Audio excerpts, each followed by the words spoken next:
मुनफ़अत एक है इस कौम की नुकसान भी एक। मुफ़क्किर इस्लाम डॉक्टर अल्लामा इक़बाल रहमतुल्लाहि ताला अलैहि फरमाते हैं जिनकी पैदाइश 1877 और इंतकाल 1938 में हो चुका। 1912 में एक किताब लिखी जिसका नाम शिकवा जवाब शिकवा, उसमें एक कलाम दर्ज है मुनफ़अत एक है इस कौम की नुकसान भी एक ही सबका नबी दीन भी ईमान भी एक और हरमे पाक भी अल्लाह भी कुरान भी एक हरमे पाक भी अल्लाह भी कुरान भी एक। क्या बड़ी बात थी होते जो मुसलमान भी एक। फिरका बंदी है कहीं और कहीं जाते हैं क्या ज़माने में पनपने की यही बातें हैं। हम हैं आपस में गज़बनाक वो सहाबा कराम आपस में रहीम। मुफक्किरीन ने मुदब्बिरीन ने दीन के जानकारों ने उन सहाबा कराम की तादाद बताई। वो खुशनसीब सहाबा कराम जिन्होंने पैगंबर इस्लाम रसूल ज़ी एहतिशाम इमामुल अंबिया जनाब मुहम्मदुर रसूलुल्लाह सल्लल्लाहु अलैहि वसल्लम के दस्ते नबूवत पर ईमान कबूल किया, कलमा पढ़कर इस्लाम कबूल किया, उन सहाबे कराम की तादाद कमोबेश 1,75,000 पहली रवायत। उन सहाबे कराम की तादाद कमोबेश 2 लाख दूसरी रवायत। उन सहाबे कराम की तादाद कमोबेश 4 लाख आखिरी रवायत। तीनों रवायतें तारीख तबरी में दर्ज। उन सहाबे कराम के बारे में इकबाल फरमाते हैं रहमतुल्लाहि ताला अलैह, हम हैं आपस में गज़बनाक वो आपस में रहीम, हम खताकारो खता भी वो खता पोशो करीम, और चाहते सब हैं कि हो औज़े सुरैया पे मुकीम। हर शख्स चाहता है अल्लाह उसको मकाम बुलंदी अता फरमा दे, हर शख्स चाहता है अल्लाह उसको इज्जत दे दे, हर शख्स चाहता है अल्लाह उसको शोहरत दे दे, हर शख्स चाहता है रब्बे दुल जलाल उसको दौलत अता फरमा दे। चाहते सब हैं कि हो औजे सुरैया पे मुकीम, पहले वैसा कोई पैदा तो करे कल्बे सलीम, यूं तो सैयद भी हो मिर्जा भी हो अफगान भी हो, तुम सभी कुछ हो बताओ तो मुसलमान भी हो, कल्ब में सोच नहीं रूह में एहसास नहीं, कुछ भी पैगाम मोहम्मद का तुम्हें पास नहीं। अल्लाह रब्बुल आलमीन के बेइंतहा फज़ल एहसान से आज आपके दयार में पहली मर्तबा हाज़िरी का शर्फ हासिल हुआ। इस जलसे के अव्वलीन दाईन में से जनाब मोहम्मद जुनैद सल्लल्लाहु ताला और मोहम्मद शमीम सल्लल्लाहु ताला हैं। उसके बाद दीगर अहबाब का भी फ़ौत गया। मैं राजस्थान से मध्य प्रदेश के लिए निकल रहा था, फिर मुझे सरज़मीन उड़ीसा पहुंचना था। दौरान सफ़र ही गुफ्तगू हुई। बहरहाल मैंने वादा कर लिया और वादा करने के बाद पहुंचना ज़रूरी होता है। बड़ा तवील सफ़र करके आपके दरमियान में हाज़िर हुआ हूँ। कल ही अभी सुबह उड़ीसा से पहुंचना हुआ, 2,500-3 हज़ार किलोमीटर का सफ़र। बदन इंतहाई थका हुआ महसूस कर रहा है। मैंने अहबाब से कहा भी कि थोड़ा जल्दी हमें मौका दे दिया जाए, लेकिन आते आते इस मसनत पर 11 बजा दिए। बहरहाल अल्लाह ताला आप सबकी मोहब्बतों को कबूल फरमाए। जितनी देर आप हजरात यहाँ बैठे हैं या जितनी देर रब्बुल जलाल ज़ुबान से कुछ बातें निकलवाए, दुआ कर लीजिए अल्लाह ताला वो हमारे लिए भी नफ़े वाली हूँ, आपके लिए भी नफ़े वाली हूँ। अहले ईमान का जलसा है, अहले इस्लाम का जलसा है। रसूल अरबी जनाब मुहम्मदुर रसूलुल्लाह सल्लल्लाहु अलैहि वसल्लम से मोहब्बत करने वालों का जलसा है। इमामुल अंबिया अहमद मुश्तबा मोहम्मद मुस्तफ़ा सल्लल्लाहु अलैहि वसल्लम से के नाम से इस जलसे को सजाया गया है। दूर दूर से अहबाब तशरीफ़ लाए हैं। हमारी माएँ, बहनें, बेटियाँ, बच्चियाँ भी मौजूद हैं। हमारे अकाबिर उलमाए कराम अभी स्टेज पर मौजूद हैं। ठंड का मौसम है, सर्दी का मौसम है। अल्लाह ताला आपकी इस काविश जमीला को शर्फ़ कबूलियत से नवाज दे और आप सबको अपनी शान के मुताबिक अज्र नसीब फरमाए। इंतज़ाम करने वालों ने बेहतरीन इंतज़ाम किया, बेहतरीन लाइटिंग सिस्टम है। आपका माइक बड़ा शानदार है, बड़ा अच्छा। आपकी आवाज़ पूरे तौर पर माइक के से बहुत अच्छी निकल रही है, दिल बाग बाग हो रहा है। अल्लाह ताला आप सबको सलामत व सआदत रखे। अल्लाह ताला आप सबके आने को कबूल फरमाए। बहुत ज़्यादा देर आपके दरमियान में हाइल नहीं भी रहूँगा, क्योंकि मेरे अंदर भी इतनी ताकत नहीं कि बहुत ज़्यादा देर तक आपको मैं परेशान करूँ। बहरहाल अभी फिर सफ़र पे निकलना है, फिर कल दूसरे सफ़र पर रवानगी होनी है। बहरहाल मैं जितनी देर यहाँ मौजूद हूँ, इस मोहब्बत पर, इस एतमाद से आपसे गुजारिश कर रहा हूँ कि आप मोहब्बत से समाअत फरमा लेंगे। कुछ काम की बातें हो जाएँ, कुछ इस्लाह मुआशरा के उन्वान से, कुछ नबी की सीरत के उन्वान से, कुछ पूरे तौर पर समाज में फैली हुई बुराइयों के उन्वान से। इस तमाम के तमाम इस वक्त कॉन्फ्रेंसें और जलसे और जुलूस कराने की ज़रूरत पेश आया करती है। रोज़ाना मुल्क हिंदुस्तान के मुख्तलिफ सूबों से पूरे तौर पर निकल कर कहीं न कहीं जाना होता है। कहीं इस्लाह मुआशरा का जलसा हो रहा है, कहीं नबी की सीरत का जलसा हो रहा है। लोगों को पूरे तौर पर बताने की ज़रूरत पेश आती है, ऐ लोगों लोगों, रसूल पाक की सीरत क्या है, इमामुल अंबिया की सीरत कहते किसको है। आज का नौजवान तो ये भी भूल गया कि सीरत किस चीज, किस चिड़िया का नाम है, सीरत किस चीज को कहते हैं। आखिरकार इस्लाह मुआशरा के जलसे कराने की जरूरत क्यों पेश आई? हाँ, क्योंकि हमारे मुआशरा बिगड़ चुका है। आज बेटे को नहीं पता माँ के साथ कैसा बर्ताव करना है, बेटी को नहीं पता बाप के साथ कैसे पूरे तौर पर व्यवहार करना है, आज की बीवी को नहीं पता शौहर के साथ कौन से पूरे तौर पर किस तरीके से बर्ताव करना है। आज पड़ोसी को नहीं पता कि पड़ोसी का मुझ पर हक क्या है। इन्हीं तमाम बातों को याद दिलाने के लिए नबी की सीरत के जलसे कराए जाते हैं, इस्लाह मुआशरा के जलसे कराए जाते हैं। इन जलसों में बताया जाता है, ऐ नौजवान देख, तुझ पर तेरी माँ का ये हक है, तुझ पर तेरी बीवी का ये हक है, तुझ पर तेरे पड़ोसी का ये हक है, तुझ पर तेरे उलमा का ये हक है, तुझ पर तेरे इमाम का ये हक है, तुझ पर तेरे इलाके के लोगों का ये हक है। तमाम के तमाम बातों को बताने के लिए ये उलमा इकराम दूर दराज का सफर करके आपके दरमियान आते हैं, ताकि उम्मत को भूला हुआ सबक फिर से याद करा दिया जाए, फिर से इन्हें बता दिया जाए। हाँ, इसी का नाम जलसा सीरतुन नबी है, इसी का नाम जलसा इस्लाह मुआशरा। ऐ लोगों, आज के पुरफितन दौर में हमें जरूरत है इस बात की, हम थोड़ा एक्टिव हों, थोड़ा बेदार। तालीम लिहाज से हमारा मुसलमान बहुत कमजोर नजर आ रहा है। अल्लाह ताला ने पूरा मुल्क घुमाया, बैरून भी अल्लाह ताला ने दिखाया, हर एतबार से हर एक जगह हमने मुसलमानों को तालीमी एतबार से कमजोर पाया। हमारा नौजवान आज पढ़ाई के मामले में जीरो है। हमारे यहाँ पढ़ाई का दौर दौरा है ही नहीं, इल्म की इतनी कमी है, जिहालत उरूज पर है। अल्लाह अकबर, हर जगह मुसलमान मार खा रहे हैं। अभी परसों नरसों की बात है, मैं खड़गपुर मगरबी बंगाल का कदीम शहर है, रेलवे स्टेशन पे खड़ा हूँ और मुर्शिदाबाद की ट्रेन का इंतजार कर रहा हूँ। चंद नौजवान आए, नाम उनका अब्दुल्ला है, अब्दुल रहमान है, उनका नाम अशफाक है, उनका नाम शादाब है, उनका नाम दानिश है। आकर के पूछ रहे हैं, भाई जरा मेरे इस टिकट पे बता दीजिए हमारी बोगी नंबर कौन सी है, हमारी सीट नंबर कौन सी है। ये मैं अभी 4-5 रोज कबल की बात में बता रहा हूँ। मुसलमान बच्चों का यह हाल, जो अपने आप को क्वालिफाइड समझते हैं, जो हर एतबार से अपने आप को कामयाब समझते हैं, उनका एजुकेशन सिस्टम इतना कमजोर है कि उन्हें उस टिकट पर लिखी हुई बोगी को पढ़ना भी नहीं आता। अल्लाह, ये हमारी कौम का हाल है। बताओ वो कौम तरक्की कैसे कर सकती है जो पढ़ाई के मामले में जीरो पर। कोई कौम उस वक्त तक तरक्की नहीं कर सकती जब तक वो तालीम के मैदान में आगे ना आए।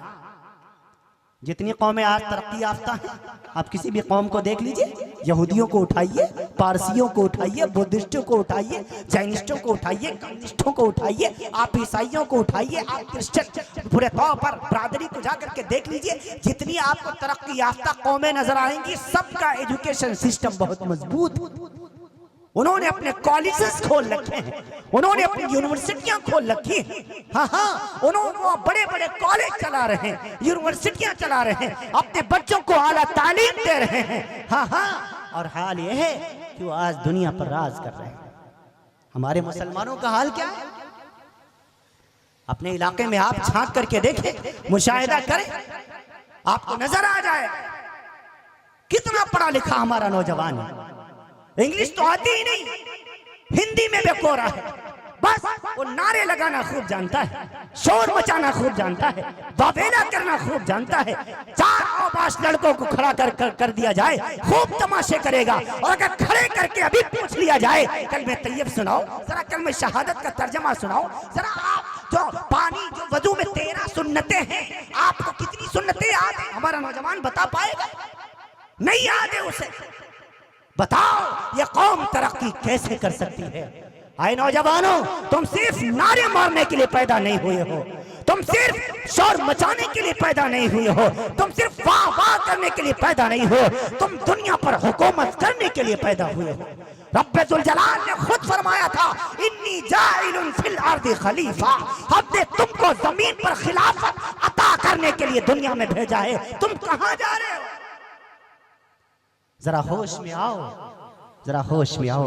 जो काम हमारा था वो गैरों ने ले लिया, जो काम हमारा था वो दूसरों ने ले लिया और तरक्की कर रही।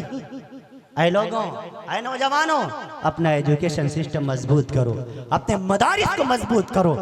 हाँ हाँ, अपने मदरसों के अंदर तालीमी निजाम को आला करो। कोई घर ऐसा नहीं रहे जिसमें कोई जाहिल हो, कोई घर ऐसा नहीं रहे जिसमें कोई पूरे तौर पर हिंदी जानने वाला ना हो, या उर्दू जानने वाला ना हो, या अरबी जानने वाला। हम कोशिश करें, हमारे सारे जिम्मेदार हजरात यहाँ पर मौजूद हैं, मैं इनसे गुजारिश करूंगा आप अपने बच्चों को तालीमी मैदान में आगे लेकर के आए। मैं दुनिया का चक्कर लगाने के बाद इस नतीजे पर पहुंचा हूं, हमारी कौम जो पस्ती में गिर रही है, जो पस्ती में जा रही है, इसकी सबसे बड़ी वजह बेदीनी है। उसको इल्म के माने में 0.5% भी नहीं नजर आएंगे आपको। कितने IAS हैं मुसलमानों में, कितने IPS हैं मुसलमानों में, बताइए तो सही। कितने DM मिल जाएंगे, कितने SDM मिलेंगे जो मुसलमान है, कितने सर्जन डॉक्टर मिलेंगे जो मुसलमान है? 0.5% आपका परसेंटेज है। ILO की रिपोर्ट के मुताबिक मैं बता रहा हूँ। सब दूसरी कौमें, ये कौम जिसका आगाज ही लफ्ज इक़रा से हुआ था, पढ़ने और पढ़ाने से हुआ था। हाँ हाँ, आज से 4193 साल पहले रब्बुल जलाल ने जो कुरान मुक़द्दस की पहली आयत करीमा मक्कतुल मुकर्रमा से 3 मील के फासले पर, हाँ हाँ, मक्कतुल मुकर्रमा से 3 मील के फासले पर गारे हिरा जो 850 फीट की ऊंचाई पर है, अभी 29 अगस्त को रब्बुल जलाल ने हरमैन का सफर करवाया। मैं हिरा पहाड़ी के ऊपर खड़ा हूँ और मैं सोचने की कोशिश कर रहा हूँ, रब ये वही पहाड़ी है जिसके ऊपर पैगंबर इस्लाम पर सबसे बड़ी पहली वही सय्यदुल मलाइका जिब्रील अमीन लेकर के आए थे। उसका पहला लफ्ज इक़रा था। उसमें रब्बुल जलाल ने नमाज का तरीका नहीं बताया, रोजे का तरीका नहीं बताया, ज़कात का तरीका नहीं बताया, सदक़े के मसले नहीं समझाए, हज के मसाइल नहीं बताए, बल्कि फरमाया इक़रा। ऐ लोगों, ऐ मेरे महबूब, कहिए इन मुसलमानों से, कहिए इन नौजवानों से, कहिए इन मर्दों से, कहिए इन औरतों से, इक़रा, पढ़ें पढ़ें, पढ़ो पढ़ो, क्योंकि रब जानता था जब तक पढ़ेंगे नहीं, जब तक ये इल्म हासिल नहीं करेंगे, नमाज कैसे पढ़ेंगे, नमाज पढ़ना कैसे सीखेंगे, जब तक इल्म हासिल नहीं करेंगे, ज़कात सही कैसे अदा करेंगे, जब तक इल्म हासिल नहीं करेंगे, दुनिया में तरक्की कैसे करेंगे। इसलिए रब ने पहले लफ्ज में नमाज नहीं, रोजा नहीं, हज नहीं, ज़कात नहीं, सदका नहीं, खैरात नहीं, अखलाक नहीं, मामलात नहीं, लफ्ज इक़रा फरमा करके तुम्हें हुक्म दिया है, ऐ लोगों तालीमी मैदान में आगे आओ। हमारा हाल क्या है? हमने बच्चे को नाजरा पढ़ा दिया, बच्चा हाफिज बन गया, बस काफी है। नहीं मियाँ, उसे और आगे बढ़ाइए। और हाँ, एक चीज और मैं अर्ज कर दूं, बाज वालिदैन शिकायत करते हैं, मैं भी मदरसे वाला हूँ अल्हम्दुलिल्लाह, इदारा हमारा भी चल रहा है, इदारा वसीयतुल उलूम, अल्लाह का फजल है, तकरीबन 150 तालिब इल्म इस वक्त दारुल इक़ामा में है। 3 दरसगाहें हमारे पास दर्जे हिफ्ज़ की हैं। पंजुम तक मैं अरबी की तालीम देता हूँ दारुल उलूम के निसाब के मुताबिक। अल्हम्दुलिल्लाह हमारे मदरसे में बच्चे तालीम हासिल कर रहे हैं। कई वालिदैन आकर के बच्चों की शिकायत करते हैं। अभी चंद रोज़ कबल एक बच्चा हमारे मदरसे से अपने घर की तरफ, घर की जानिब रवाना हो गया, यानी भाग गया बगैर छुट्टी लिए हुए। उसके वालिदैन आए, मेरे पास फ़ोन गया, मैं सफ़र में था, हज़रत जी हमारा बेटा मानता नहीं है, ये 3 मरतबा मदरसा भाग चुका है। मैंने फ़ोन ही पे कहा, ज़रा आप अपना कैमरा ऑन कीजिए, ज़रा अपने बेटे से बात कराइए।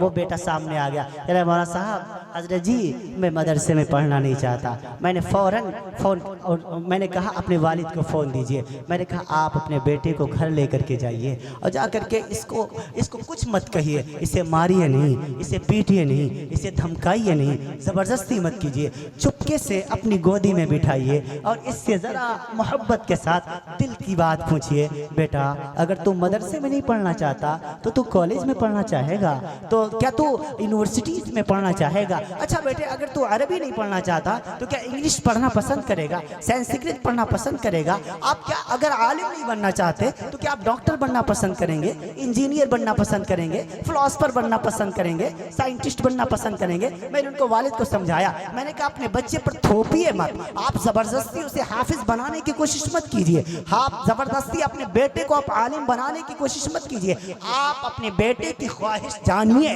आप अपने बेटे की ख्वाहिश पूरे तौर पर मालूम कीजिए। आपका बेटा जिस लाइन में आगे चलना चाहता हो उस लाइन में आगे लेकर के जाइए। 2 दिन के बाद उनका फोन आया, कहने लगे हजरत जी हमने अपने बेटे से जब पूछा कि बेटा अगर तू मदरसा नहीं पढ़ेगा घर में तो तुझे हम रखेंगे नहीं बेटा, फिर तुझे हॉस्टल में डाल देंगे, कॉलेज में डाल देंगे, फिर तुझे वहाँ इंग्लिश पढ़नी पड़ेगी, तुझे संस्कृत पढ़नी पड़ेगी, दूसरी लैंग्वेजेस पढ़नी पड़ेंगी। वो बच्चा कुछ सोचने के बाद फिर कहने लगा अच्छा इतनी वहाँ इंग्लिश पढ़नी पड़ेगी, मैं तो अरबी देख करके भाग रहा हूँ जिसको मैं थोड़ा बहुत पढ़ भी लेता हूँ, इंग्लिश की तो ABCD मुझे नहीं आती, चलो मुझे मदरसे ही छोड़ाओ। फिर वो वापस मदरसे में आ गया। अल्हम्दुलिल्लाह आज पढ़ रहा है और तकरीबन उसके 13 या 14 उसके सिपारे भी हो चुके हैं। इसी मैंने आकर के मदरसे में भी कल मैं पहुंचा, शाम में मैंने तमाम के तमाम लोगों को गार्जियंस को बुलाया, उनके दरमियान एक बात कही कि अगर आपका बेटा मदरसे से भाग करके जाए आप उस पर जोर जबरदस्ती न कीजिए, बल्कि शफकत के साथ मोहब्बत के साथ आप अपने बेटे से पूछिए तो सही कि आप क्या पढ़ना चाहेंगे। आप कोई बात नहीं आलिम नहीं बनना चाहते, आप इंजीनियर बनना पसंद करेंगे, आप फिलोसफर बनना पसंद करेंगे, साइंटिस्ट बनना पसंद करेंगे, डॉक्टर बनना पसंद करेंगे, BA करेंगे, CA करेंगे, MCA करेंगे, चार्टर्ड अकाउंटेंट बनेंगे, आप पूछिए तो सही, इंशाअल्लाह आपका बच्चा किसी न किसी शोबे में कामयाब जरूर हो जाएगा। मैं आपसे गुजारिश करता हूँ आप भी अपनी औलादों को थोपिए मत। अगर आपका बच्चा इंग्लिश से घबराता है कतई उसमें आगे मत ले जाइए। अगर वो हिंदी की तरफ आ रहा है हिंदी पढ़ाइए, इंग्लिश की तरफ आ रहा है इंग्लिश पढ़ाइए, अगर वो मेडिकल साइंस की तरफ रुझान है, अगर वो मैथमेटिक्स से पढ़ना चाहता है तो आप उस लाइन में लेकर के आइए। पूरे तौर पर आपका बच्चा अगर दूसरी लाइन अख्तियार करता है, इंजीनियरिंग के शोबे में जाना चाहता है, आप उधर लेकर के जाइए। कुरान करीम ने, शरीयत इस्लाम ने आपको कतई नहीं रोका कि आप अपने बच्चे को आप पूरे तौर पर आप अपने बच्चे को इंजीनियर न बनाएं, BA न कराएं, CA न कराएं, MCA न कराएं। खूब याद रखो हाफिज बनाना, आलिम बनाना, पढ़िए फतावा तातार खानिया, पढ़िए फतावा इब्ने आबिदीन, हाँ फतावा शाम में अल्लामा इब्ने आबिदीन रहमतुल्लाहि तआला अलैहि ने लिखा कि हाफिज बनाना, आलिम बनाना ये सिर्फ फर्ज किफाया है।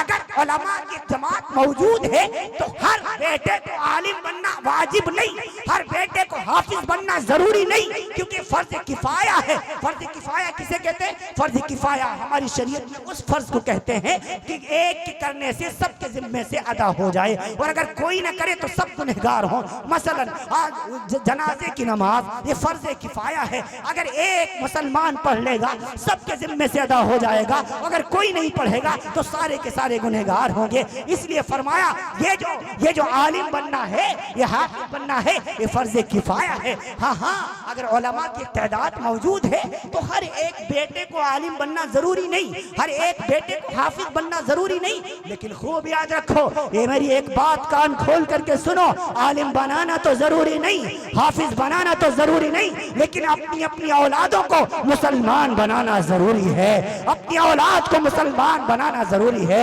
हाफिज बनाना तो फर्ज नहीं, लेकिन अपने बेटे को मुसलमान बनाना फर्ज है, अपनी बेटी को मुसलमान बनाना फर्ज है। ये रब के कुरान ने तुम्हें हुक्म दिया है, या अय्युहल्लज़ीना आमनू कू अनफुसकुम व अहलीकुम नारा। ऐ दुनिया के इंसानों, ऐ अपने आप को मुसलमान कहने वालों, अपने आप को नबी का आशिक कहने वालों, अपने आप को नबी का गुलाम कहने वालों, कू अनफुसकुम, पहले अपने आप को, व अहलीकुम, उसके बाद अपनी अहल को। इमामुल मुफस्सिरीन अल्लामा राज़ी ने इसकी तफसीर करते हुए तफसीर कबीर में लिखा, यहाँ पर अहल से मुराद बीवी भी है, बच्चे भी हैं, बच्चियां भी हैं, पड़ोसी भी हैं, दोस्त अहबाब भी हैं, मिलने वाले भी हैं, जानने वाले भी हैं। पता चला है मुसलमानों, जरूरी है हर एक को तुम जहन्नम की आग से बचाओ। इसीलिए मैं कहा करता हूँ, वो दोस्त कहलाने का हकदार नहीं जो अपने दोस्त को जहन्नम की आग से बचाने की फिक्र ना करे।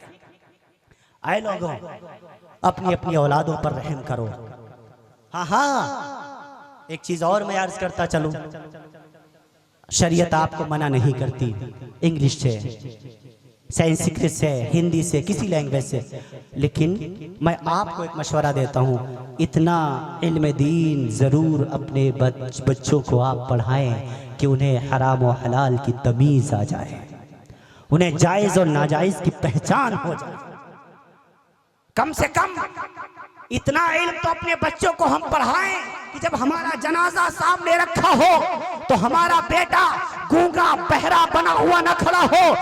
तीसरी तकबीर के बाद जो एक दुआ का तोहफा दिया जाता है पूरे तौर पर मरने वाले को, अल्लाहुम्मा फ़िल्ली हय्यिना व मय्यितना, कम से कम आखिरी लम्हात में हमारा बेटा हमें इस दुआ का तोहफा तो दे सके। कम से कम इतना इल्म तो हम अपने बच्चों को जरूर पढ़ाएं। जरूरत है कि नहीं है? मुसलमानों, आप इल्म के मैदान में आगे आओ, तालीम के मैदान में आगे आओ। यहाँ भी अल्हम्दुलिल्लाह मदरसा चल रहा है। हज़रत मौलाना ने बताया, अल्लाह ताला मदरसे को खूब तरक्कियात से हमकिनार फरमाए। मैं आपको बतौर मशवरा एक बात कहता हूँ कि आप अपने मदारिस को मजबूत कीजिए। ये मदरसे इस्लाम के किले हैं, ये मदरसे दीन के सुतून हैं, इस्लाम के पिलर हैं। इस वक्त की ज़रूरत है कि मदरसों को मजबूत किया जाए, उलमा को मजबूत किया जाए। हम उलमा को मजबूत नहीं, मजबूर कर रहे हैं। इन्हें मजबूत करने के बजाय हम मजबूर बना रहे हैं। आए लोगों, अपने उलमा को मजबूत करो हर एतबार से, हर एतबार से। यही है जिनकी वजह से आपका ईमान बचा हुआ है। अगर ये न होते, बहुत तुम में से, हम में से मुर्तद हो चुके होते, अपने दीन को छोड़ चुके होते, ईमान को छोड़ चुके होते। कितने ऐसे हैं आज भी देखो, कुरान करीम पढ़ने के बाद एक अजीब बात याद आएगी। कुरान करीम, एक जगह मैंने बयान किया, मैंने कहा कुरान पढ़ने के बाद बाज लोग गुमराह हो रहे हैं। एतराज आ गया। अल्लाह ताला तो फरमाता है हुदल लिन्नास व बय्यिनातिम मिनल हुदा वल फुरकान। अल्लाह ताला तो फरमाता है इस कुरान करीम में हिदायत है, और आप कहते हैं कुरान पढ़ कर के लोग गुमराह हो रहे हैं। मैंने कहा इसी कुरान में रब ने फरमाया है युज़िल्लु बिही कसीरन व यहदी बिही कसीरा। बहुत से ऐसे हैं जो इसी कुरान को पढ़ करके गुमराह हो जाया, उनकी भी तादाद कम नहीं है। आए लोगों, इल्म सही करो, इल्म सही करो। इंसान तो गलत नहीं होता, लेकिन जब इल्म उसके अंदर गलत दाखिल हो जाता है तो इंसान को भी गलत बना दिया करता है, उसकी शख्सियत को भी मजरूह कर दिया करता है। फिर वो देखते हुए नहीं शर्माता कि मैं किस पर भौं कर रहा हूं, इस सामने वाली शख्सियत कौन सी है। वो सामने वाले को टारगेट करना शुरू कर देता है। हालांकि मेरा नबी तो कह रहा है ला तसुब्बन्ना अहदा वला तहतिरन्ना बिल मारूफ शैया व इन तुकल्लिमा अखाका व अंतम बसितुन इलैहि वजहक इन ज़ालिका मिनल मारूफ। हाँ, अबू दाऊद में मेरे नबी ने तो फरमाया है लोगों, किसी की जात को बुरा कहने का तुम्हें कोई हक नहीं है। और हम किसी को बुरा कहने में जरा बराबर नहीं चूकते। ऐ लोगों, किसी की जात को रेमिस करने से पहले सोच लिया करो हम किसके बारे में बोल रहे हैं। हाँ, बहुत तो ऐसे हैं। अभी 4-5 माह कबल एक बहुत बड़ा सेमिनार था साउथ अफ्रीका में, जोहानिसबर्ग में, मेरा भी जाना हुआ अल्हम्दुलिल्लाह। उसके बाद हरमैन का सफ़र, उस तंजानिया, मुल्क शाम, दमिश्क, 3-4 मुल्कों का दौरा। वहाँ बड़े बड़े उलमा ईरान से तशरीफ़ लाए थे। हज़रत मौलाना शफ़क़त तक़ी ईरान से तशरीफ़ लाए, हज़रत मौलाना सईद अनवर साहब मददिल्लाहुल आली अफ़गानिस्तान से तशरीफ़ लाए। बड़े बड़े उलमा तशरीफ़ लेकर लाए। बड़ी एक कॉन्फ्रेंस हुई, डिबेट हुई बाकायदा, बहुत से मुद्दों के ऊपर बात हुई। वहाँ एक मुद्दा ये भी चला, एक बात ये भी चली कि एक तंजीम ऐसी बनाई जाए, एक पूरे तौर पर मुत्तफ़िक़ा तौर से एक फैसला ऐसा किया जाए कि कभी उसमें एक करारदाद ऐसी पेश की जाए कि जिसमें एक आम मुसलमान के खिलाफ भी आवाज़ उठाने की इजाज़त न दी जाए।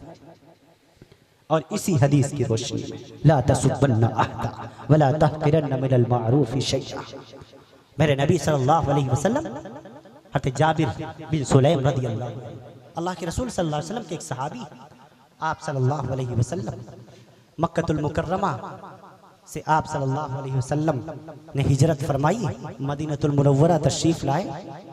हज़रत जाबिर रज़ियल्लाहु ताला अन्हु चंद रोज़ के बाद आप सल्लल्लाहु अलैहि वसल्लम की खिदमत में अपने सारे ख़ानदान को लेकर के तशरीफ़ लाए। चंद दिन आप सल्लल्लाहु अलैहि वसल्लम के पास ठहरे। जब चलने लगे तो आप सल्लल्लाहु अलैहि वसल्लम से हज़रत जाबिर रज़ियल्लाहु ताला अन्हु ने फरमाया, या रसूलल्लाह, हमें कोई नसीहत फरमा दीजिए, हमें कोई वाज फरमा दीजिए जो मुख्तसर भी हो और नफा बख्श भी हो, जामे भी हो। आप सल्लल्लाहु अलैहि वसल्लम ने सबसे पहली नसीहत फरमाई, आपके सामने मैं पेश कर रहा हूँ। फरमाया, जाबिर देखो, मेरी सबसे पहली नसीहत ये है, ला तसुब्बन्ना अहदा, कभी भी किसी हाल में भी किसी की जात को बुरा न कहना। अल्लाहु अकबर। क्यों? फरमाया, इंसान के आखिरी अमल का एतबार होता है, शुरू के अमल का कोई एतबार नहीं होता। मिसाल, अगर कोई शख्स खूब नमाजें पढ़ता हो, खूब रोज़ा रखता हो, खूब ज़कात देता हो, उसने हज भी किए हो, लेकिन ज़िंदगी की आखिरी लम्हात में मरने से चंद रोज़ पहले कोई कुफ्र का जुमला कह दे, कोई ऐसी बात कह दे जिससे उस पर कुफ्र सादिर आ जाए, कुफ्र का फतवा लग जाए, तो बताओ सारी ज़िंदगी की नेकियों को आग लग गई कि नहीं लग गई? सारी जिंदगी की नेकियां बर्बाद हो गई कि नहीं बर्बाद हो गई? इसीलिए मेरे नबी ने फरमाया, ला तसुब्बन्ना अहदा, कभी भी किसी की जात को बुरा न कहना।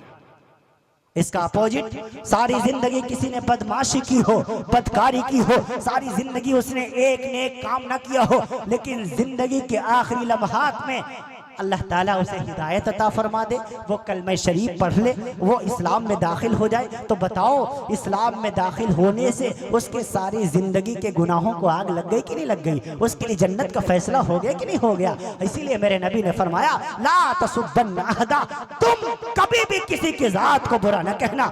हाँ, बेशक इंसान के आमाल बुरे हो सकते हैं, अक़वाल बुरे हो सकते हैं, अफ़आल बुरे हो सकते हैं, लेकिन कोई इंसान बुरा नहीं हो सकता, वो ज़ात के एतबार से बुरा नहीं हो सकता। तुम नहीं जानते इसकी तकदीर में क्या लिखा है, इसीलिए तुम्हें हुक्म यह है कि तुम किसी की जात पर कभी उंगली ना उठाना। और अहादीस में इसकी मिसालें भी दी हुई हैं। आपने उलमा से वाकया सुना होगा, बनु इस्राइल की एक औरत है, नाचने वाली फहाशा औरत, अपने जिस्म का सौदा करने वाली, जिंदगी में कोई नेक काम नहीं किया, हमेशा रब को नाराज किया है। एक रोज जंगल से गुजर रही है, सख्त गर्मी का मौसम है, तेज धूप है, हाँ, बीचों बीच जंगल में पूरे तौर पर एक कुआं है, कुएं के करीब एक कुत्ता प्यास की वजह से तड़प रहा है। तड़पते हुए प्यासे कुत्ते को देखा, उसके दिल में रहम पैदा हो गया, वो इधर उधर नजरें घुमाने लगी, डोल नजर आ जाए, रस्सी नजर आ जाए ताकि मैं इस कुत्ते को पानी पिला दूं, लेकिन डोल नजर ना आई, रस्सी नजर ना आई। उसने अपनी हिकमत से काम लिया, सर की ओढ़नी को, दुपट्टे को उतारा, उसे रस्सी बनाया, मोजे को निकाला, उसे डोल बनाया, कुएं में लटकाया, जो पानी जज्ब हो गया मोजे में, तड़पते हुए प्यासे कुत्ते के मुंह में निचोड़ दिया, उसकी जान में जान आ गई, वो कदमों में लौटने लग गया, न जाने आसमान की तरफ क्या कह दिया।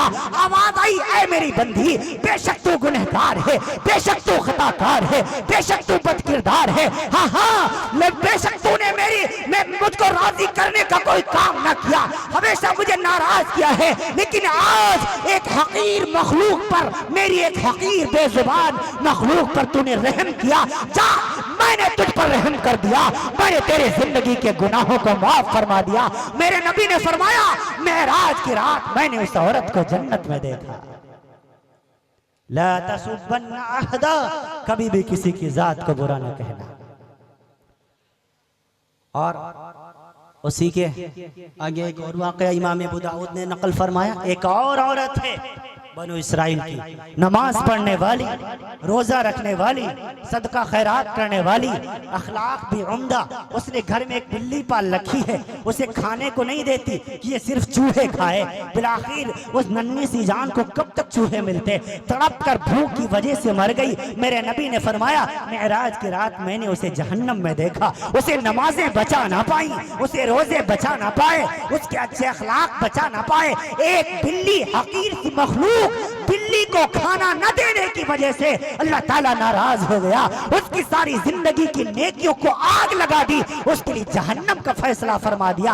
आए लोगों, तुम्हें हुक्म यह है ला तशुब्बन्ना अहदा, तुम भी कभी भी किसी की जात को बुरा ना कहा करो।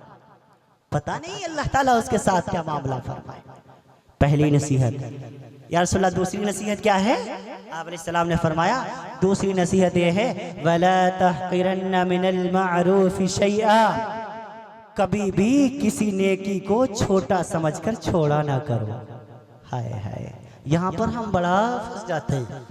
मौलवी साहब आपने सुन्नत नहीं पढ़ी। अरे सुन्नत ही तो है, नफल नहीं पढ़ी, नफिल ही तो है, छोड़ना तो गुनाह थोड़ा ही है। खूब याद रखो, अगर सुन्नत को ऐसे ही नहीं पढ़ो कोई बात नहीं, लेकिन इमाम जलालुद्दीन अब्दुल रहमान अस्सयूती ने लिखा, मुल्ला अली कारी ने लिखा, सुन्नत को सुन्नत समझकर छोड़ना गुनाह कबीरा है।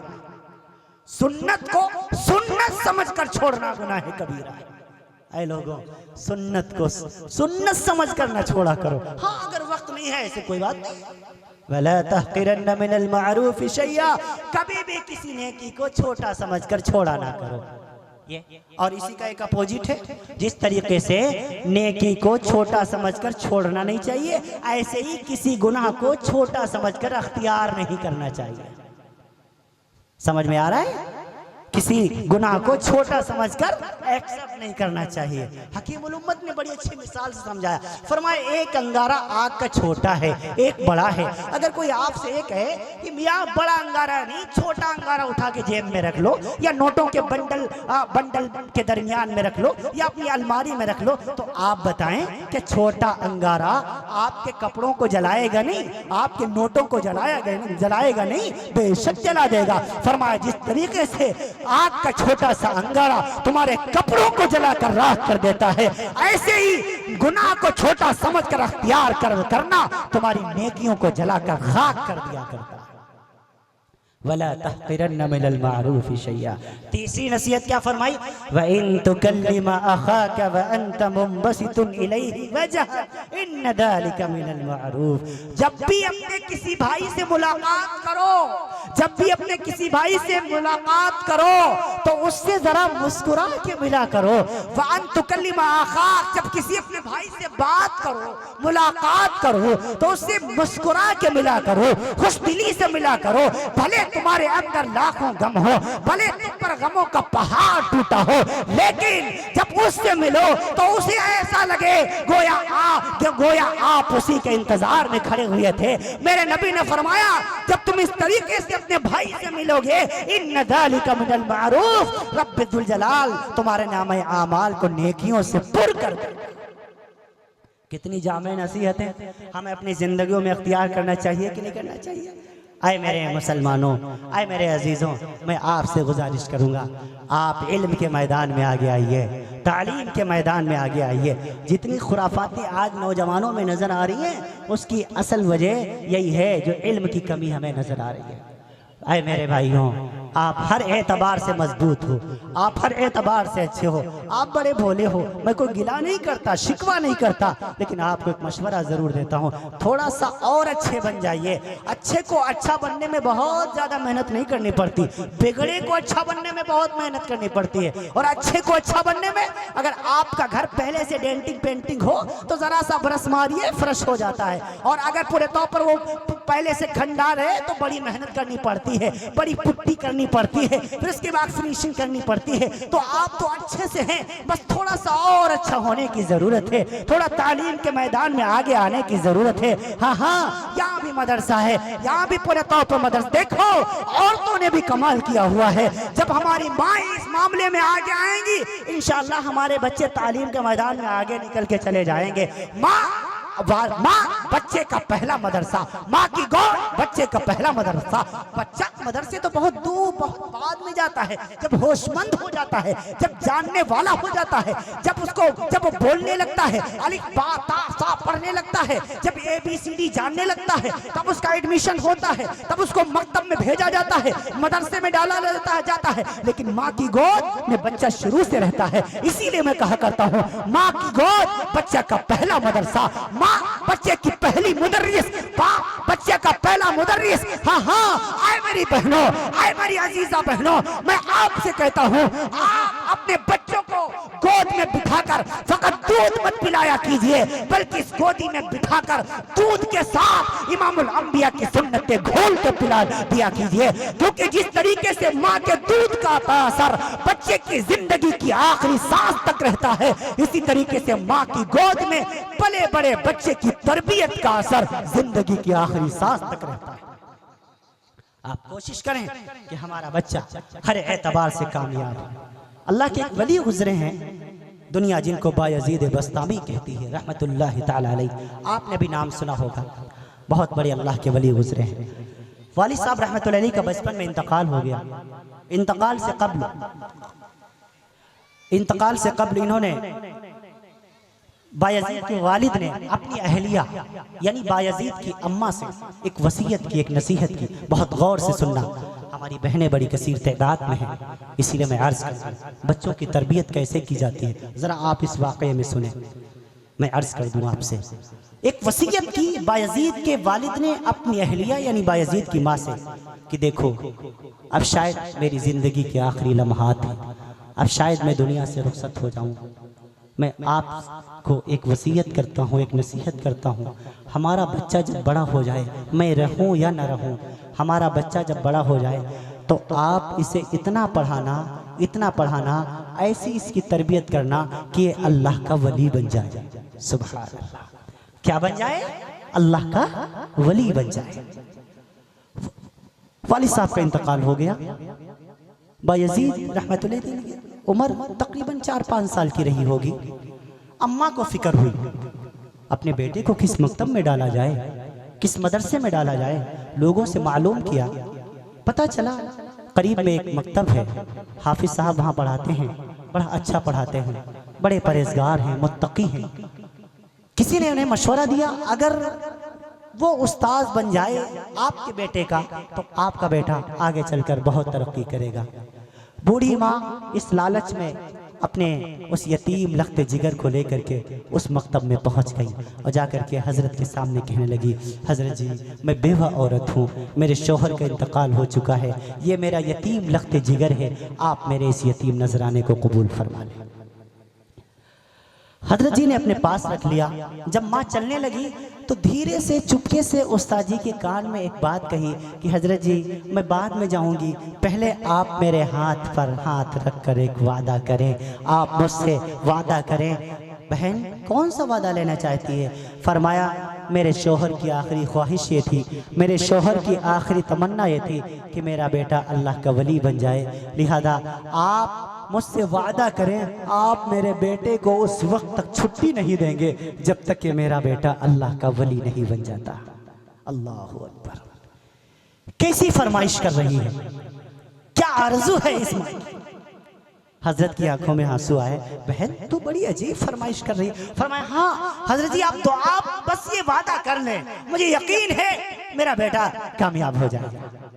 माँ को यकीन था, हजरत जी ने वादा कर लिया। जब चलने लगे तो वो बूढ़ी माँ फिर कहने लगी, हजरत जी जरा हाथ उठाकर एक दुआ भी कर दीजिए। बहन अब कौन सी दुआ कराना चाहती है? कहने लगी, हजरत जी जब से शौहर का इंतकाल हुआ है मैं कमज़ोर हो गई हूँ, बीमार सी रहने लगी हूँ। हजरत जी बड़ा अजीब सा माहौल हो गया है, ज़िंदगी का तो कोई भरोसा नहीं है। हजरत जी आप मेरे लिए दुआ कर दो कि अल्लाह ताला उस वक्त मुझे मौत न दे जब तक मेरा बेटा अल्लाह का वली ना बन जाए, क्योंकि मैं अपने इस बेटे को अपनी आंखों से अल्लाह का वली बना हुआ देखना चाहती हूँ। हाय हाय, कैसी माँ है। हजरत जी फिर रोए, बहन मैं आपके लिए दुआ करता हूँ। माँ अपने उस नन्हे से फूल को उस मकतब में छोड़ करके मदरसे में छोड़ के चली आई। 1 साल गुजरा, 2 साल गुजरा, जब 3 साल गुजर गए, एक दिन सुबह के वक्त ये नन्हा सा 5-3-8 साल का ये बायजीद अपने उस्ताद जी के रूम में आया, कमरे में आया। हजरत जी 3 साल हो गए, इन 3 साल में माँ की याद तो बहुत आई, लेकिन मैंने कभी आपसे छुट्टी नहीं मांगी, कभी आपसे जिद नहीं किया। आप मेरी माँ की याद तो बहुत आई, जब भी माँ की याद आती थी तकिया पर सर रख कर रो लिया करता था, आंसू पोंछ लिया करता था। कभी आपसे जिद नहीं की, लेकिन अब बर्दाश्त नहीं हो रहा। हजरत जी अब आपसे मैं गुजारिश करता हूँ, एक दिन की छुट्टी दे दीजिए, वादा करता हूँ अपनी माँ से मुलाकात करके फौरन वापस आ जाऊंगा। अब हजरत जी बड़ा परेशान है कि अगर छुट्टी देता हूँ तो माँ से किया हुआ वादा टूटता है, और अगर छुट्टी नहीं देता हूँ तो मासूम से बच्चे का दिल टूटता है। अब करूँ तो क्या करूँ? आखिरकार थोड़ी देर सोचने के बाद फरमाया, अच्छा बायजीद बेटा तुझे छुट्टी चाहिए ना? जी अम्मा जी, जी जी जी उस्ताद जी मुझे छुट्टी चाहिए ना, माँ से मुलाकात करनी है। उस्ताद जी फरमाने लगे, अगर बायजीद तुम्हें छुट्टी चाहिए तो एक शर्त है, अगर वो शर्त पूरी करोगे तो छुट्टी मिलेगी। हजरत जी वो शर्त क्या है? फरमाने लगे, वो शर्त यह है कि सूरज गुरूब होने से पहले, सूरज डूबने से पहले 15 या 16 सफ़े मैंने सवारे हयात में पढ़ रखे हैं। फरमाया 15 या 16 सफ़े तुम ज़बानी हिफ्ज़ याद करके सुना दोगे तब तो तुम्हें छुट्टी मिलेगी, लेकिन खूब याद रखो अगर सूरज डूब गया तो अगले 3 साल तक तुम्हें कोई छुट्टी नहीं मिलेगी। अल्लाह अकबर। जब उस नन्हे से बच्चे ने सुना, समझ गया उस्ताद जी छुट्टी देना नहीं चाहते, उस्ताद जी नहीं चाहते कि मैं घर जाऊं, लेकिन दिल में आया जाऊं उस्ताद जी के सामने रो, मिन्नत करूं, खुशामद करूं ताकि कुछ सबक कम हो जाए, याद करके सुना दूं, अपनी अम्मा से मुलाकात हो जाएगी। लेकिन फिर माँ की नसीहत याद आ गई। माँ ने चलते वक्त नसीहत की थी, बेटा कोई भी हालात आ जाएं, कभी भी अपने उस्ताद की शान में गुस्ताखी न करना। उस्ताद जी जो तुम्हें हुक्म दे वही करना, इसी में तुम्हारी कामयाबी है। कुछ नहीं कहा इस नन्हे से बच्चे ने, सीधा मस्जिद की तरफ चला गया, वजू किया, 2 रकात नमाज पढ़ी, सजदे में गया, रोना शुरू कर दिया। ऐ रब्बे जुल जलाल, ऐ खालिके कायनात, ऐ मालिके अर्ज़ व समावात, ऐ महमूद सिफात, ऐ रब्बुस समावात वल अर्ज़, ऐ अल्लाह तू जानता है मैंने छुट्टी सिर्फ और सिर्फ माँ से मुलाकात के लिए मांगी थी, माँ के चेहरे का दीदार करने को दिल तड़प रहा है। ऐ रब्बे जुल जलाल, उस्ताद जी ने इतना सबक दे दिया जो मुझे याद करना मेरे बस का काम नहीं है, लेकिन वही मेरी बूढ़ी माँ जो मुझे इस मदरसे में छोड़ के गई है, वही मेरी माँ कहा करती थी, हाँ हाँ अल्लाह सब कुछ कर सकता है, इन्नल्लाह अला कुल्ली शैइन कदीर, अल्लाह हर चीज पर कुदरत रखता है, अल्लाह सब कुछ कर सकता है। ऐ रब्बे जुल जलाल, मैं तो याद नहीं कर सकता ये सबक, लेकिन अगर तू चाहे तो ये सबक मुझे याद करा सकता है। ऐ अल्लाह मेरी इस बूढ़ी माँ की बात की लाज रख लीजिए, मुझे ये सबक याद करा दीजिए। खूब रोया, दुआ मांगी और फिर सबक पढ़ना शुरू किया।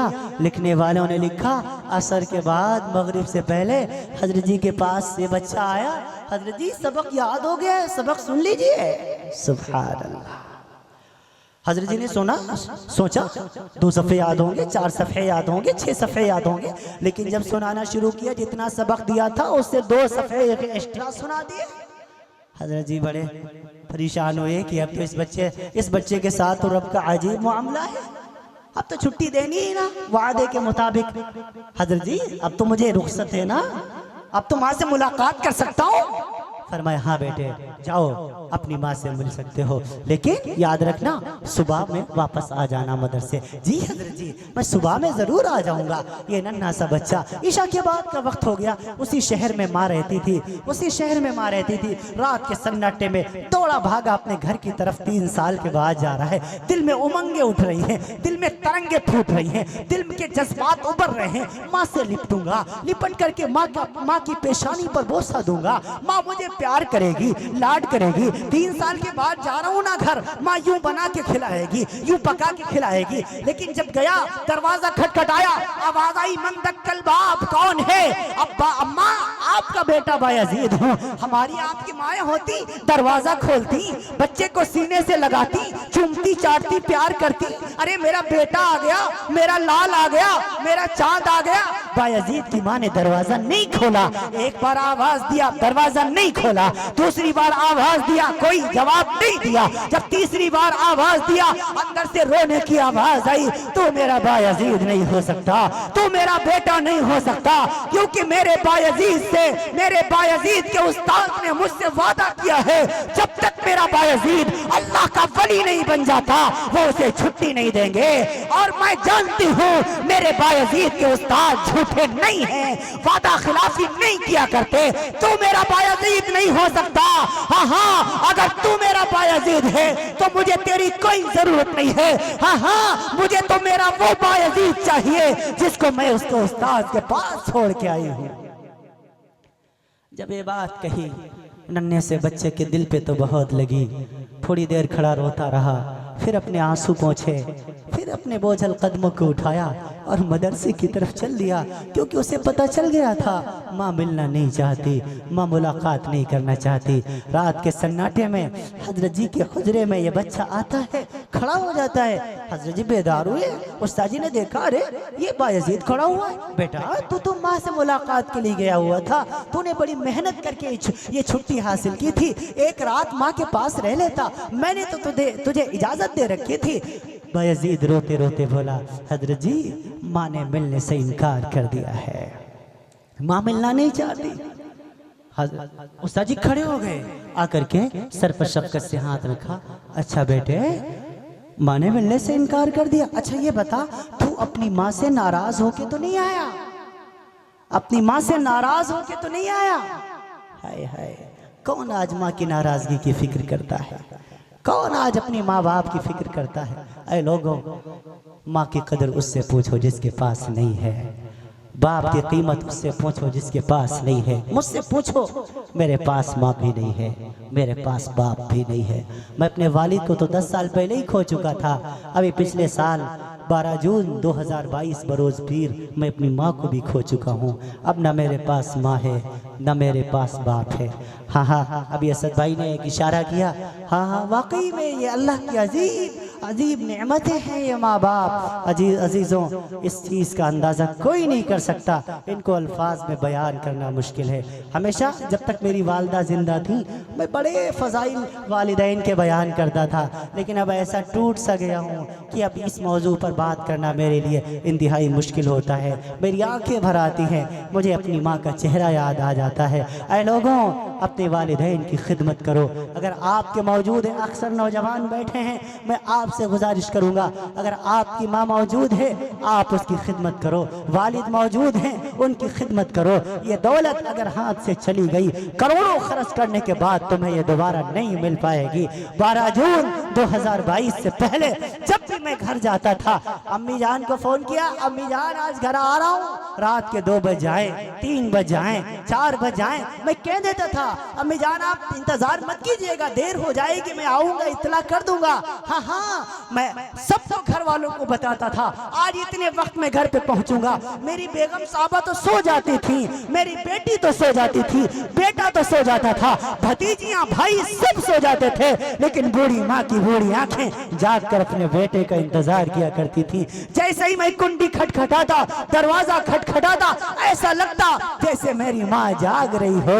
फौरन आती थी, सबसे पहले सलाम माँ को होती थी, सबसे पहले जवाब वो मुझे दिया करती थी, सबसे पहले मेरे सर पर शफकत से हाथ रखती थी। जब सफर पे निकलता था किसी सूबे के लिए या आपके बहराइच के लिए, पिछले साल आपके इलाके में कैसरगंज और अतराफ के इलाके में आना हुआ, वालिदा की दुआएं लेकर के आया जो जून से पहले।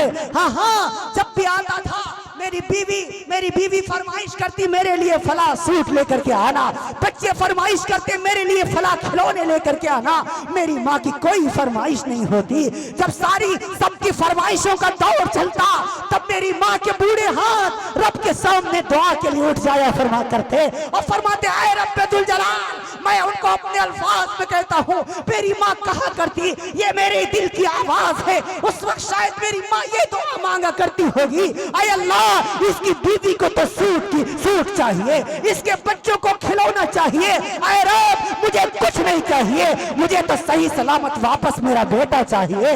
हाँ हाँ, आए रब्बे दुल जलाल, मेरे बेटे को सही सलामत वापस लेकर के आना। हाँ हाँ, वापस जाओ। बीवी और बच्चों की नजरें तो जेब पर होती थी, लेकिन माँ की नजरें भूखे पेट पर हुआ करती थी। मेरे बच्चे ने खाया नहीं होगा, मेरे बेटे ने खाया नहीं होगा। आए लोगों, सब कुछ मौजूद है, सब सब कुछ मौजूद है, लेकिन यही दुआ देने वाली माँ अब मेरे पास मौजूद नहीं है। मैं सब कुछ होने के बावजूद भी रब का शुक्र है, अल्लाह ने दौलत भी दी है, इज्जत भी दी है, शोहरत भी दी है, बीवी भी दी है, बच्चे भी दिए हैं। सब कुछ होने के बावजूद मैं इस मामले में अपने आप को सबसे गरीब महसूस करता हूँ। हाँ हाँ, क्योंकि मेरे पास माँ की दौलत नहीं है, मेरे पास बाप की दौलत नहीं है। आए लोगों, अगर आपके पास माँ मौजूद है उसकी कदर कीजिए। मेरे नबी ने आलम शबाब में अपनी माँ को नहीं देखा, मेरे नबी ने आलम शबाब में जवानी के आलम में अपनी माँ को नहीं देखा। 6 साल का है मेरा नबी। मक्कतुल मुकर्रमा और मदीनतुल मुनव्वरा के दरमियान एक पहाड़ी पड़ती है, अबवा पहाड़ी। अभी 2 सितंबर को अबवा पहाड़ी पर मैं खड़ा हुआ था हरमैन सफर के दौरान। मैं महसूस कर रहा था, ऐ रब, आज से 1458 साल पहले क्या मंजर होगा जब एक 6 साल के मासूम से बच्चे के सामने उसकी माँ आमना दम तोड़ रही होगी, जिसका अब्बा भी कोई नहीं, जिसकी अम्मा भी दुनिया से चली गई। ऐ लोगों, जरा महसूस तो करो, हमारे वालिदैन तो उस दौर में दुनिया से गए जब हम होशमंद हैं, जब जानने वाले हैं। हमारे नबी की माँ उस वक्त दुनिया से गई जब मेरे नबी 6 साल के मासूम से बच्चे थे। हमेशा मेरे नबी रोया करते थे, कहा करते थे, काश मेरी माँ जिंदा होती, मैं मस्जिद नबी में फजर की नमाज के लिए खड़ा हो चुका होता, अल्लाह अकबर कह के नियत बांध दी होती, सूरतुल फातिहा शुरू कर दी होती कि मेरी माँ आवाज देती, बेटा मोहम्मद, मैं अपनी माँ की खातिर नमाज तोड़ देता। इधर बचपने की सुनो, आखिरी हज करने के लिए नबी ने आए एक ही हज फरमाया, 4 उम्रे किए, एक हज फरमाया, क्योंकि तारीख इस्लाम में सबसे आखिर में हज फर्ज हुआ, हज सन 9 हिजरी में फर्ज हुआ। जब मेरे नबी आखिरी हज के लिए तशरीफ ले गए, उस हज के लिए तशरीफ ले गए, सहाबे कमोबेश 2.25 लाख सहाबे कराम का मजमा है। जब अबवा पहाड़ी आई, सारे सहाबा को रोक दिया, तने तनहा अपनी ऊँटनी से उतर के इमामुल अंबिया अबवा पहाड़ी पर तशरीफ ले गए। पीछे से सहाबा भागे गए। हज़रत अनस की रवायत के मुताबिक मेरे नबी की दाढ़ी के 19 बाल सफेद थे। हज़रत अली की रवायत के मुताबिक 21 बाल सफेद थे। दोनों रवायतें शरह शमाइल में मौजूद हैं। इमामुल अंबिया अपनी माँ की कब्र के ऊपर बैठे हैं, एक मासूम से बच्चे की तरह अपने घुटनों पर सर रख कर तड़प के रोए हैं। पीछे से सहाबा कराम गए, या रसूलल्लाह ये कौन है? मेरे नबी ने रोते हुए फरमाया, आए मेरे सहाबा, ये मेरी माँ है जो आज से 55 साल पहले मुझे छोड़ के चली गई थी। आज मुझे मेरी माँ याद आ रही है। आए नौजवानों, आए फखरपुर और अतराफ से आए हुए बहराइच के अच्छे लोगों, 55 साल के बाद 63 साल के बूढ़े नबी ने अपनी माँ की कब्र पर रोके तुम्हें ये पैगाम दिया है। आए नौजवानों, माएं भुलाने वाली चीज नहीं है, माओं को भुलाया नहीं जाता, माओं का हक तुम कभी अदा नहीं कर सकते। रब ने कुरान मुकद्दस के अंदर किसी की इबादत के साथ अपनी इताअत का हुक्म नहीं दिया, लेकिन सिवाय रसूलुल्लाह के। लेकिन कुरान करीम खोलेंगे, नजरें दौड़ाएंगे, आपको मिलेगा रब जुल जलाल ने 15वें सिपारे में अपनी इताअत, अपनी इबादत के साथ वालिदैन की इताअत का हुक्म दिया है। वक़ज़ा रब्बुका अल्ला ताबुदू इल्ला इय्याह व बिल वालिदैनि इहसाना। आइना फरमान बेटे सुन, वक़ज़ा रब्बुका, फैसला आ गया तेरे रब का, जज बन गया तेरा रब, मोहर लगा दी तेरे रब ने। किस बात पर? अल्लाह ताबुदू इल्ला इय्याह, तुझे इबादत तो अल्लाह की करनी है। व बिल वालिदैनि इहसाना, और तुझे अपने वालिदैन के साथ हुस्न सलूक करना है।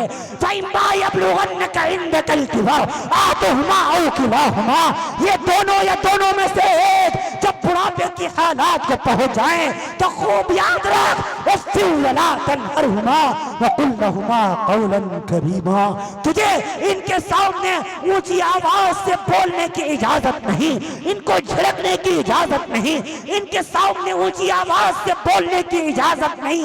हाँ, क्यों बहनन अला बहनू, बोझ पर बोझ उठाया है तेरे वालिदैन ने, बोझ पर बोझ उठाया है तेरी माँ ने।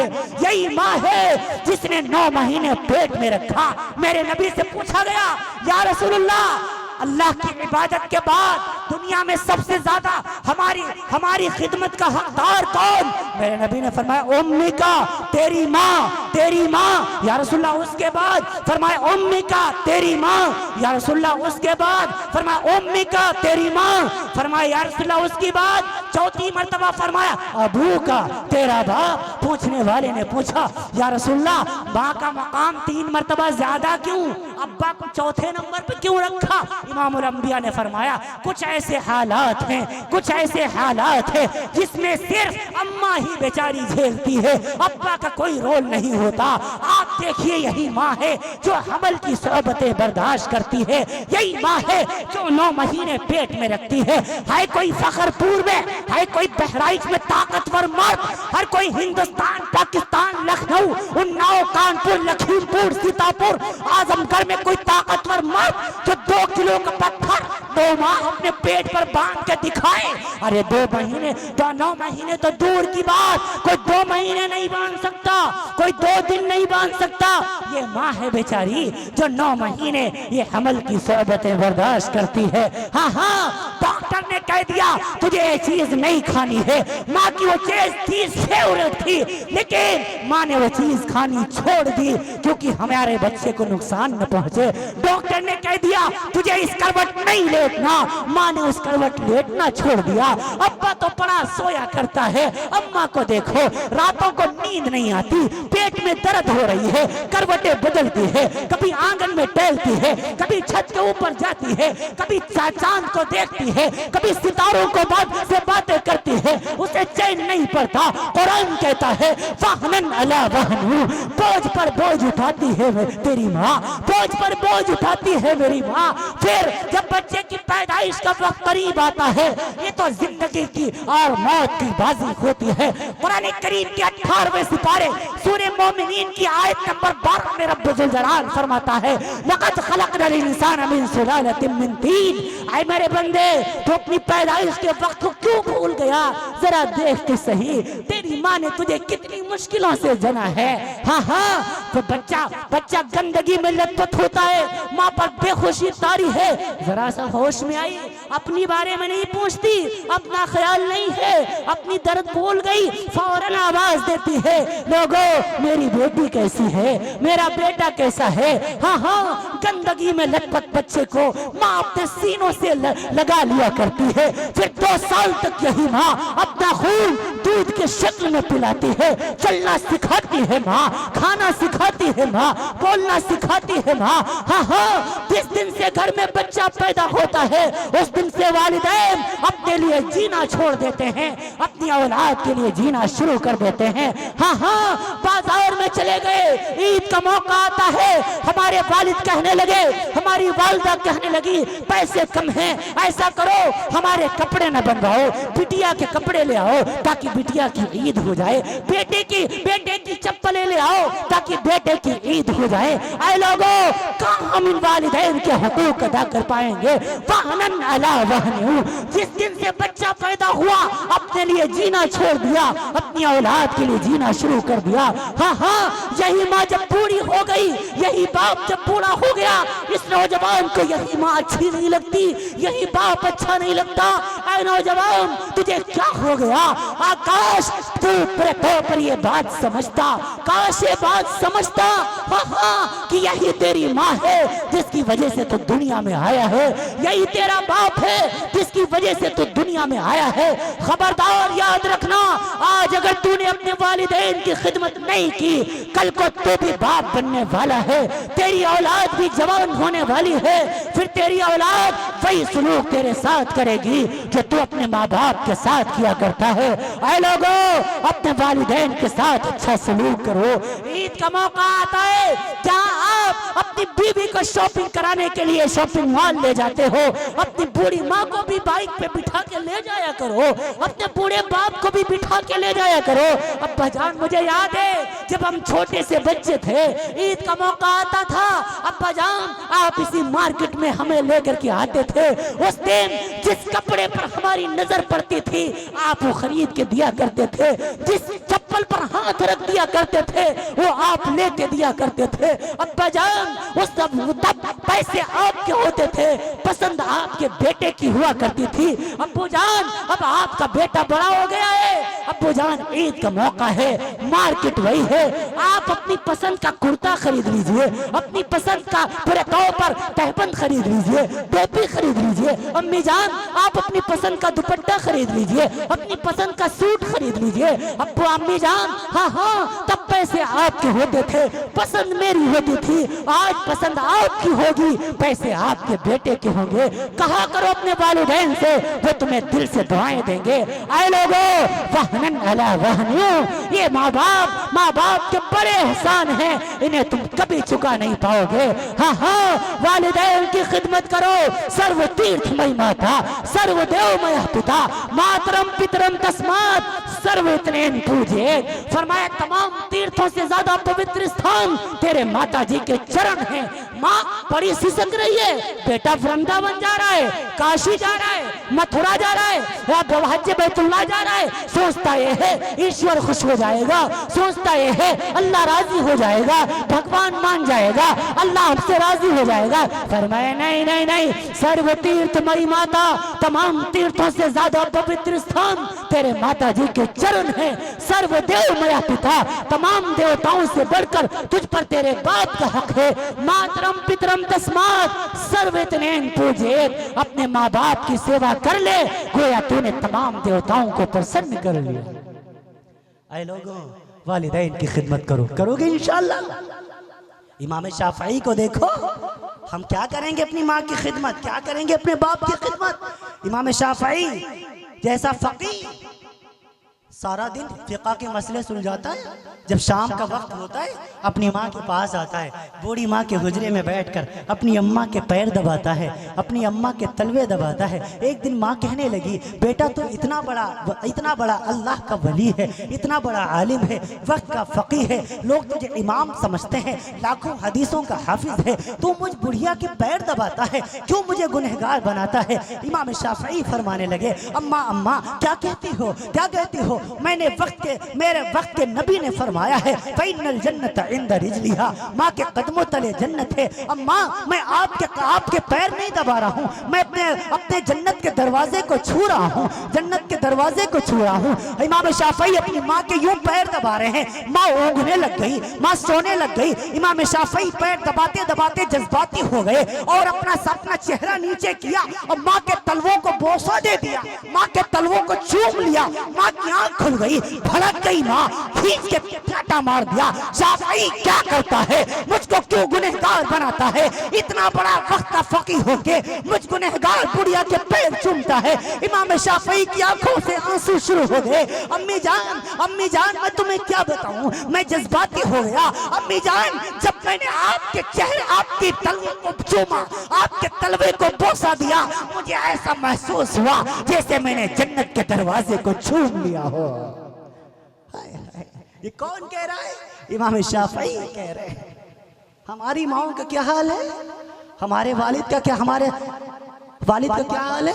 हाय हाय अजीजों नौजवानों, हमारे पास अक्सर वालिदैन के फ़ोन आते हैं। अभी चंद रोज़ कबल मैं अर्ज़ करता हूँ, एक माँ ने फ़ोन किया, बेटा आप मेरे बेटों को समझाएं, बेटा आप, यही अल्फाज थे, बेटा आप मेरे बेटों को समझाएं। मैंने कहा जी अम्मा जी फरमाएं क्या बात है।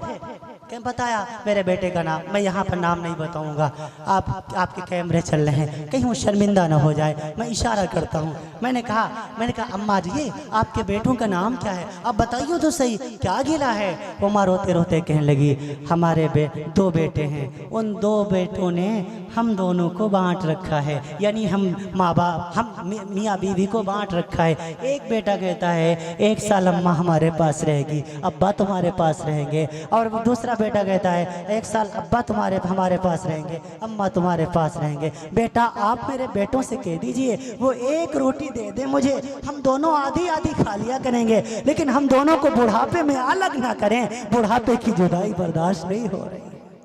हाय हाय हाय, ये नौजवान कहाँ जा रहा है, ये उम्मत कहाँ जा रही है। मेरे नबी से पूछा गया, या रसूलल्लाह क़यामत कब आएगी।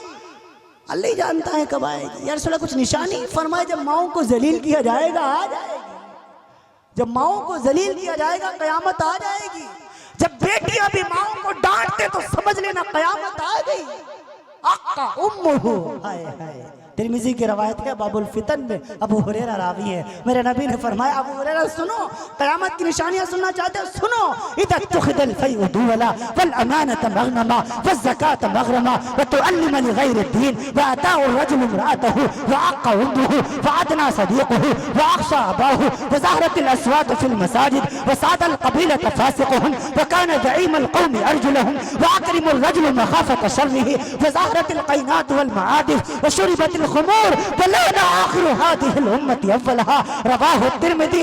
मेरे नबी फरमाने लगे, मैं सब टुकड़े को छोड़ के एक की तशरीह करता हूँ। मेरे नबी ने फरमाया अबू हुरैरा कहते हो कयामत कब आएगी सुनो। अक्का उम्मुहु व अदना सदीक़हु व अख्शा अबाहु व ज़ारतिल अस्वात फिल मसाजिद। अक्का उम्मुहु, अक्का इसका तर्जुमा मैं दूसरी जुबान में क्या करूँ? कोई ऐसा लफ्ज ही नहीं सिवाय अरबी के जिसमें अक्का का मफहूम अदा किया जा सके। हाँ, मैं इसको मिसाल से समझाया करता हूँ। मेरे नबी कहना ये चाहते हैं, अगर किसी का आप पर बड़ा एहसान हो, आप मिसाल के तौर पर मुझे जरूरत थी आपकी, आपने मेरा सपोर्ट किया, आपने हर एतबार से मेरा साथ दिया, लेकिन जब आपको मेरी जरूरत आए मैं आपको आंखें दिखा दूं, आपके काम ना आऊं, आपका कोई काम ना करूं, अरबी जुबान में से अक्का कहते हैं। मेरे नबी ने ये लफ्ज माँ के लिए इस्तेमाल किया है। फरमाया अक्का उम्म हो, ये माँ है जिसमें बचपन में नौकरानी बनकर तुम्हारी सेवा की है। आया अबू हुरैरा, अक्का उम्म हो, नाफरमान बेटे कयामत के आखिरी दौर में अपनी पैदा करने वाली उस नौकरानी बन करके खिदमत करने वाली माँ को धक्के दे करके निकाल दिया करेंगे। जब ये वक्त आ जाए तो समझ लेना कयामत आ गई। फादना सदीक़हु, बेटे अपने दोस्तों को गले से लगाएंगे, अपने दोस्तों की पार्टियों में हजारों खर्च करेंगे, लेकिन वह अख्शा अबाहु, अपने बाप की दवा के पैसे उनके पास नहीं होंगे, अपने बाप से ऊंची आवाज में बात करेंगे। जब ये सब होने लगे तो समझ लेना कयामत आ गई। या रसूलल्लाह और क्या होगा? मेरे नबी ने फरमाया फसादल कबीलत फासिक़हुम, कौम का सबसे बदतर इंसान कौम का सरदार बन जाएगा, हुकूमत नाअहलों के पास चली जाएगी। मेरे नबी की हदीस सुनो और आज का माहौल देखो, हुकूमत नाअहलों के पास है कि नहीं है? या हुकूमत करने के हकदार हैं, अहल है? अरे इन्हें तो हुकूमत के हक का भी पता नहीं है, इनको तो पूरे तौर पर किसी निजाम का पता नहीं है, संविधान का पता नहीं है, कॉन्स्टिट्यूशन का पता नहीं है, किसी एक धारा का पता नहीं है, जिनके हाथों में हुकूमत है। मेरा नबी फरमा के गया वसादल कबीलत फासिक़हुम, हाँ हुकूमत नाअहलों के पास चली जाएगी। वकाना ज़ईमल क़ौमी अर्जुलहुम, कौम का सबसे बदतर इंसान कौम का सरदार बन जाएगा। हाँ और क्या होगा? वज़ारतिल अस्वात फिल मसाजिद, मस्जिदों में शोर शराबा होने लगेगा, मस्जिदों के मिंबर से भी लड़ाई और झगड़े की बात की जाएगी, इन मिंबरों पर जाहिलों का कब्जा हो जाएगा, लोग आलिमों का साथ नहीं देंगे, लोग उलमा को मुंह नहीं लगाएंगे, उनके करीब नहीं आएंगे, लोग जाहिलों को अपना सरदार बना लेंगे। और हाँ नतीजा ये होगा इन मिंबरों पर जाहिलों का कब्जा हो जाएगा। यहाँ से वो अपनी नमाज तो खराब करेंगे ही, तुम्हारी नमाजों को भी खराब करेंगे। और क्या होगा? वज़ारतिल क़ैनात वल मआदिफ, वज़ारतिल क़ैनात वल मआदिफ, गाने बजाने वालियां आम हो जाएंगी। गाने बजाने की महफिल सजाने के लिए किसी परमिशन की जरूरत नहीं पड़ेगी, गाना बजाना आम तौर से किया जाएगा, लेकिन दीन की महफिल सजाने के लिए, नाते नबी सुनाने के लिए, दीन की बात सुनाने के लिए हुकूमत से परमिशन लेना पड़ेगा। हाँ हो रहा है कि नहीं हो रहा है? और मेरे नबी ने फरमाया वशुरिबतिल खुमूर, शराब आम तौर से पी जाएगी। वशुरिबतिल खुमूर, लोग शराब का नाम बदल कर पीने लगेंगे। क्या आज शराब को बियर नहीं कर दिया गया? क्या विस्की नहीं कर दिया गया? किस कमबख्त मुफ्ती ने पूरे तौर पर बियर को हलाल करार दे दिया? किस कमबख्त मुफ्ती ने विस्की को हलाल करार दे दिया? जैसे बियर शराब हराम है ऐसे बियर भी हराम है, विस्की भी हराम है, शर्त भी हराम है, गांजा भी हराम है, अफीम भी हराम है, भांग भी हराम है। हाँ हाँ, शरीयत मुतहरा में तमाम वो नशे हराम करार दे दिए गए जिसमें अम्मा अम्मा याद न रहे, अब्बा अब्बा याद न रहे, बीवी बीवी याद न रहे, जो इंसान का दिमाग पूरे तौर पर मदहोश कर दे। ऐसे तमाम के तमाम नशों को शरीयत ने हराम करार दे दिया। और क्या होगा? और क्या होगा? वाकरिमुर रजुल मखाफत शर्रिही, लोग एक दूसरे के शर से बचने के लिए एक दूसरे की ताजीम करेंगे। किसी के दिल में किसी की इज्जत नहीं होगी, सिर्फ इस वजह से उसकी इज्जत करेंगे ताकि मैं इसके शर से बच सकूं, ताकि इसके शर से बच सकूं। हाँ हाँ, और क्या होगा? शौहर अपनी बीवियों के तलवे चाटेंगे, उनकी गुलामी करेंगे, माओ को झटके देंगे। और क्या होगा? उम्मती अव्वलहा, लोग अपने बड़ों को बुरा कहने लगेंगे, हत्ता कि सहाबा को भी गाली देने लगेंगे, हत्ता कि अकाबिर को भी गाली देने लगेंगे। आए अबू हुरैरा, जब ये सब होने लगे तो तुम इंतजार करना कि क़यामत करीब आ चुकी है। ऐ लोगों, ये सब कुछ हो रहा है, कुछ हो चुका है, कुछ हो रहा है, कुछ आइंदा होने वाला है। ऐ मेरे अजीजों, मैं आपसे गुजारिश करता हूँ, आप इल्म के मैदान में आओ, तालीम के मैदान में आओ। बस अब बहुत जल्दी आपसे मैं रुखसत हुआ चाहता हूँ। मैं अर्ज कर दूँ, हाँ हाँ, मैं उस वाक़े को अधूरा छोड़ रहा था, अब उसे मैं पूरा कर रहा हूँ। 3 साल के बाद ये मासूम सा बच्चा जो अपने घर गया था, जिसका नाम बायजीद था, माँ ने दरवाज़ा खोला, नहीं खोला। उस्ताद जी ने पूछा, अपनी अम्मा से नाराज़ होके तो नहीं आए? नहीं, अभी तक इस बच्चे का सर झुका हुआ था। उसने सरी उठाया, उस्ताद जी ने देखा आंखें लाल हैं, आंखें बह रही हैं। फरमाया, उस्ताद जी दिल रोया बहुत है, दिल रोया बहुत है, कलेजा फटा बहुत है, लेकिन उस्ताद जी आंखें बही तो बहुत है, लेकिन मैं अपनी अम्मा से नाराज़ नहीं हूँ। मैं अल्लाह के फैसले पर भी राज़ी हूँ और अम्मा के फैसले पर भी राज़ी हूँ। उस्ताद जी ने फरमाया, बेटा जाओ अपनी दरसगाह में चले जाओ, सुबह मुलाकात करेंगे। ये मासूम सा बच्चा कहने लगा, उस्ताद जी मैं दरसगाह में बाद में जाऊँगा, सोने के लिए बाद जाऊंगा, पहले आप एक वादा करें मुझसे।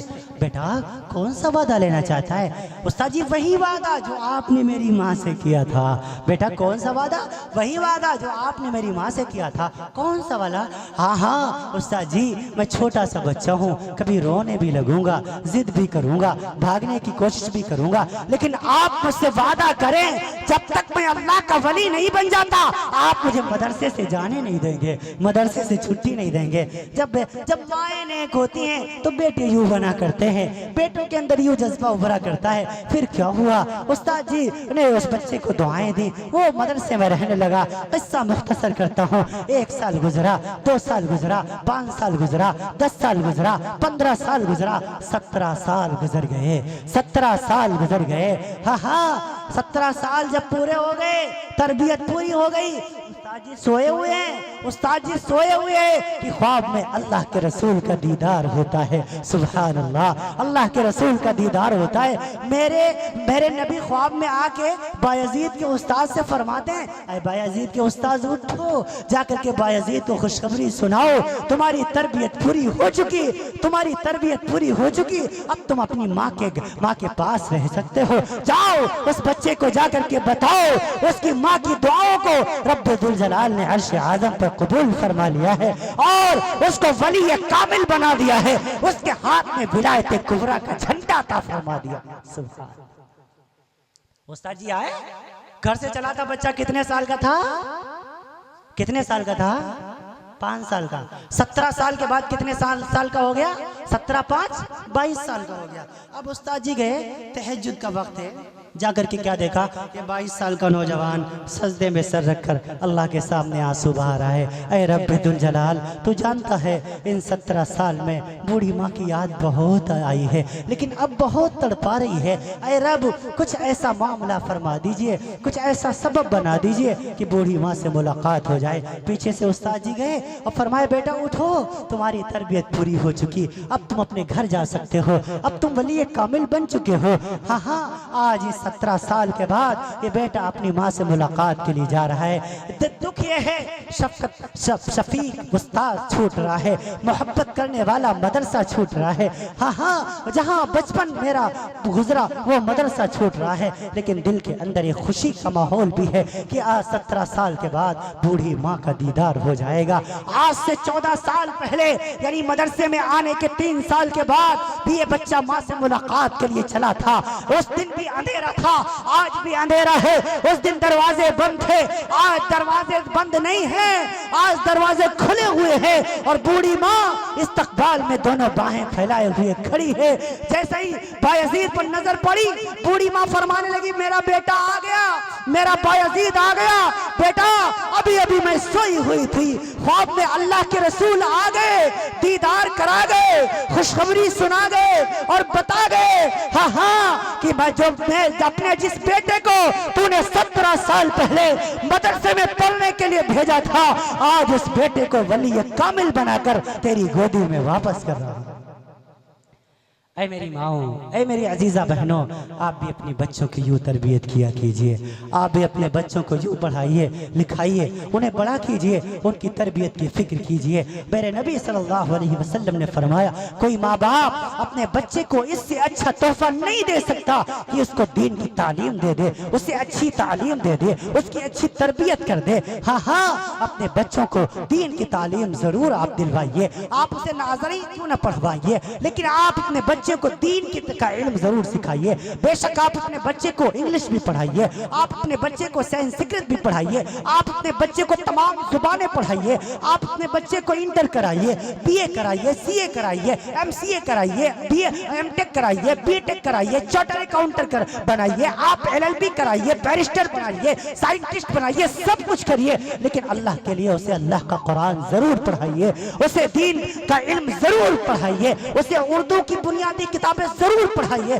ताकि अपने बाप के बच्चे को हलाल और हराम की तमीज आ जाए। हाँ हाँ, मैं आखिरी गुजारिश अपने तमाम भाइयों से करना चाहता हूँ, वो मैं बहनों के हवाले से, जो हर एक जलसे में एक दुखियारी बहन का पैगाम है, जो हर एक जलसे में अपने भाइयों तक पहुँचा दिया करता हूँ। उस बहन ने मुझे अपना भाई बनाया हुआ है और मुझसे कहा है, आप मेरा पैगाम तमाम उम्मत के भाइयों तक पहुँचा दीजिएगा, ताकि किसी भाई की बहन की आंखों में आंसू ना आए। वो बहन बहुत रोई थी, वो रो करके कहने लगी, हजरत जी, एक बहन का फोन आया, रोने लगी, हजरत जी मैं 4 भाइयों की इकलौती बहन हूँ, अब्बा को इंतकाल किए हुए 3 महीने हो गए, अब फोन करती हूँ, भैया फोन नहीं उठाते, उन्होंने मुझसे रिश्ता तोड़ लिया है, मैं गरीब हूँ, मेरे भाई मालदार हैं, वो इस वजह से फोन नहीं उठाते, भाई कुछ मांगने लग जाएंगे, आप मेरे भैया से कह दीजिए, हाँ हाँ, तेरी बहन को कुछ नहीं चाहिए, तेरी बहन तो भैया के प्यार की भूखी है, भैया की बड़ी याद आती है, उनसे कह दीजिए वो फोन पे बात कर रहे हैं, कान तरस गए भैया की आवाज सुने हुए हैं। हाँ हाँ, कभी आपने देखा है जिस दिन अब्बा का इंतकाल होता है, बाप का जनाजा उठता है, उस दिन बहनें अपने बाप के जनाजे का पाया पकड़कर बहुत रोया करती हैं। एक बहन से मैंने पूछा, बहना क्यों रो रही है? रोते रोते कहने लगी, हजरत जी आज बाप का जनाजा उठ रहा है, मायके के दरवाजे हम पर बंद कर दिए जाएंगे, भैया फोन भी नहीं करेंगे। नौजवानों, मत कहने दिया करो अपनी बहनों को, उनके मुंह पर हाथ रख दिया करो और कहा करो, बहना अम्मी नहीं है तो क्या हुआ, अब्बू नहीं है तो क्या हुआ, जब तक कि तेरा भाई जिंदा है इस घर के दरवाजे हमेशा तेरे लिए खुले रहेंगे। हाँ हाँ, अल्लाह ने मुझे 5 बहनें दी हैं।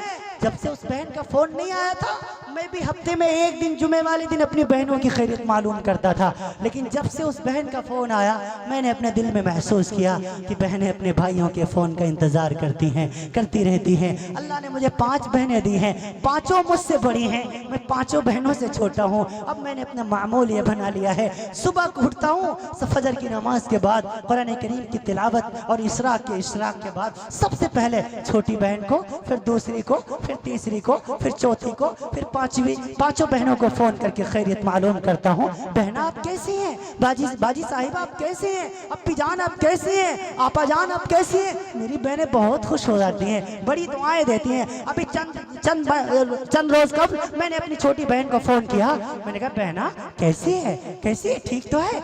मेरी बहन हंसने लगी, कहने लगी भैया रोजाना एक ही बात पूछते हो, कैसी हो, कैसी हो, कैसी हो। अरे अच्छी हूँ, अच्छी हूँ, और कैसी होंगी। फिर मेरी बहन ने एक ऐसी बात कही जिसने मेरे दिल को ठंडा कर दिया। मैंने कहा बहना तू खैरियत से है तो ठीक है।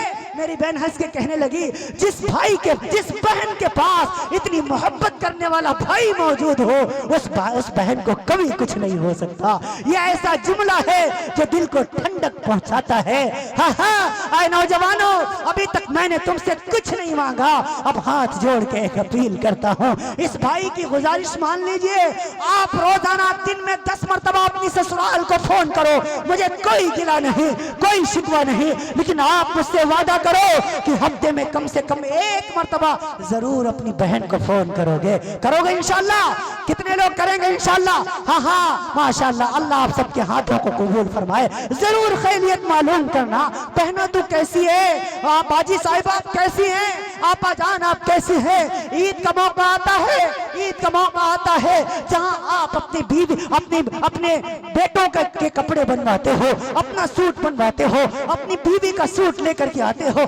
10,000 का लाओ, मुझे कोई गिला नहीं, कोई शिकवा नहीं, लेकिन आपसे अपील करूंगा आप अपनी बहन को भी 500 का सूट हदिया कर दिया करो, गिफ्ट दे दिया करो। अल्लाह की जात की कसम, अगर आपको बहन हुई, आपकी बहन को 10,000 का सूट दिलाए, आपकी बहन मोहल्ले की औरतों को नहीं दिखाएगी, नहीं बताएगी।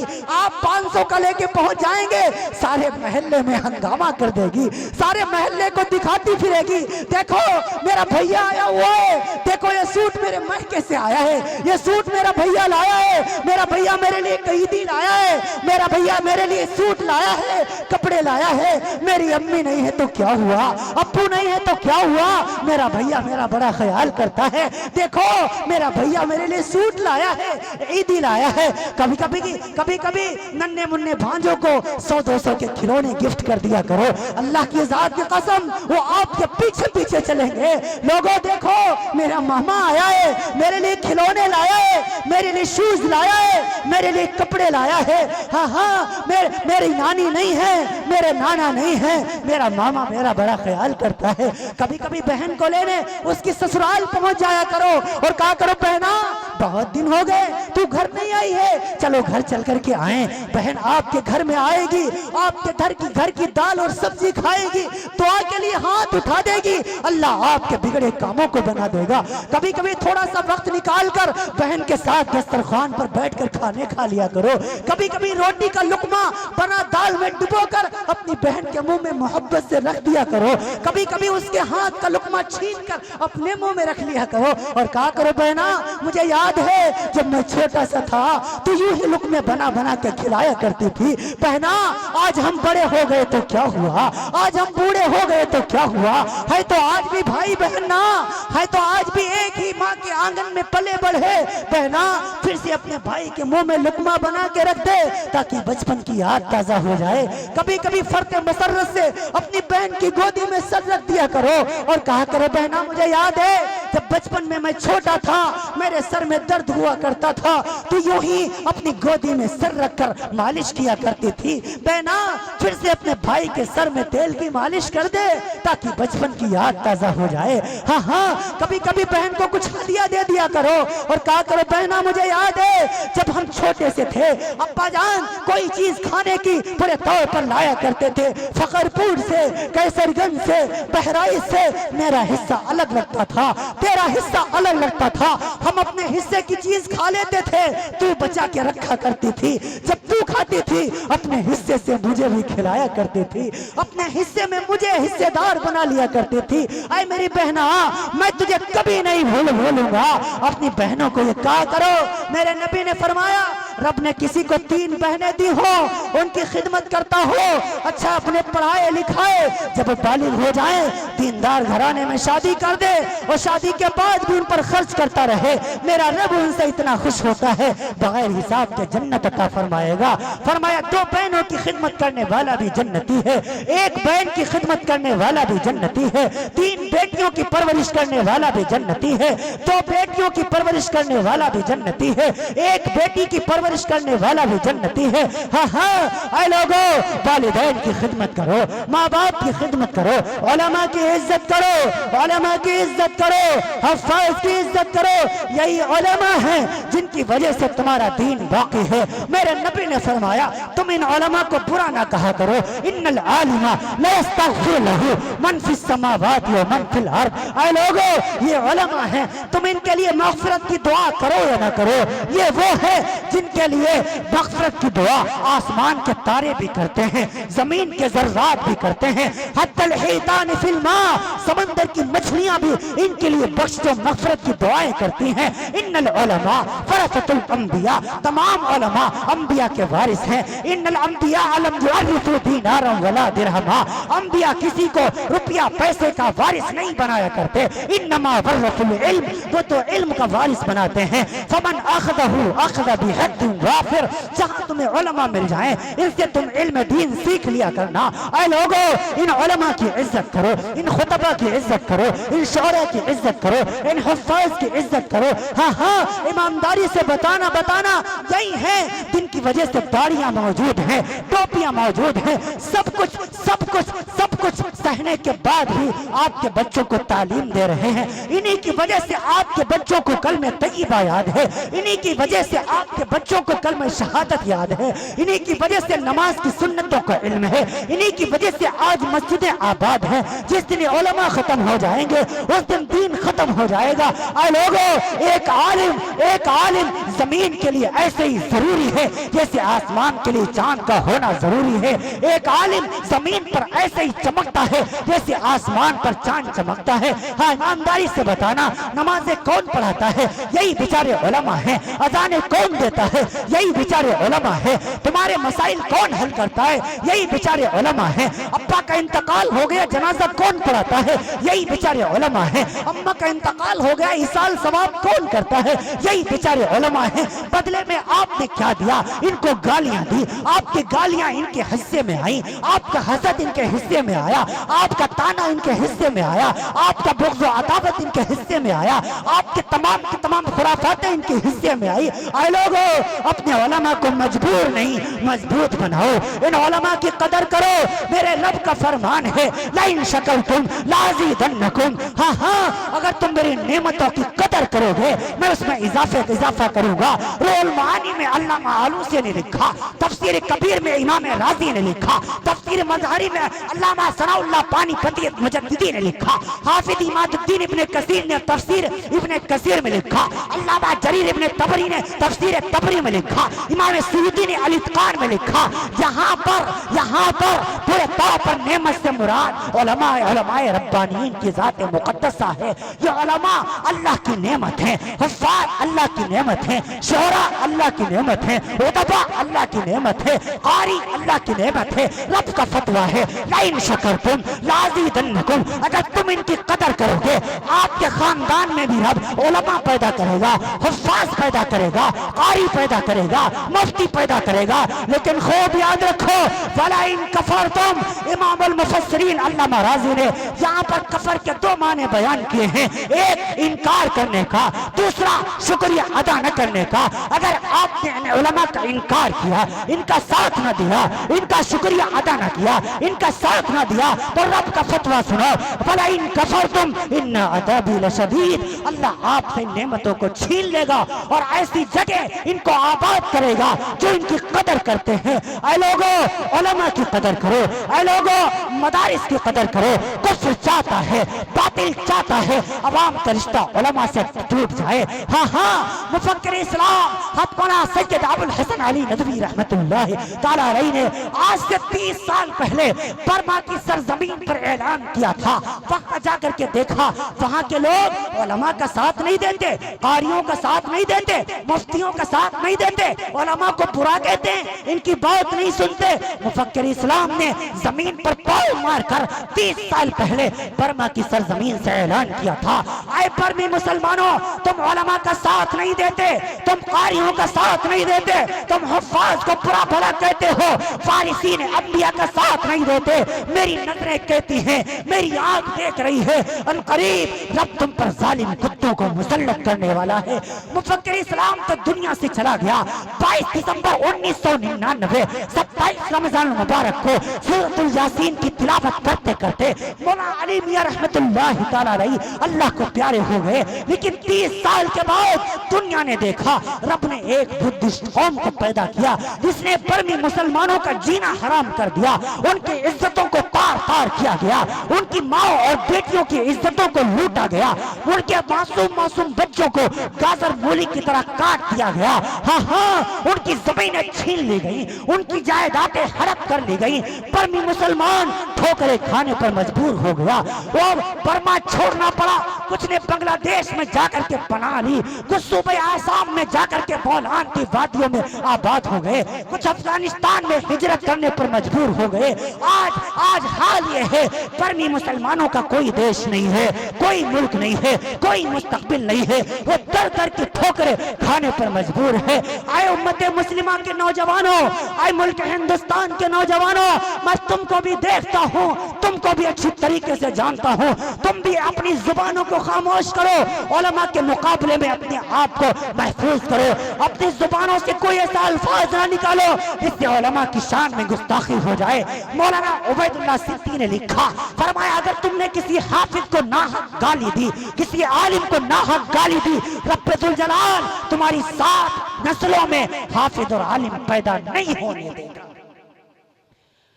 आप पूरे तौर पर ये वक्त का तकादा है, ऐ लोगों, उलमा का साथ दो, उलमा का साथ दो, हुफ्फाज का साथ दो, अपने इलाके के जितने इदारे मोतबर इदारे हैं सबका साथ दो, आपस के इख्तलाफ को बनाए ताक रखो।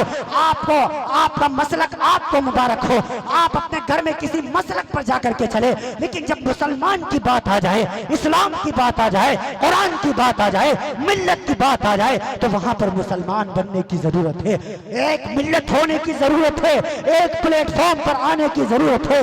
हाँ हाँ, आपस के इख्तलाफात को बालाए ताक रखो, तमाम की तमाम नफरतों को बालाए ताक रखो। मेरे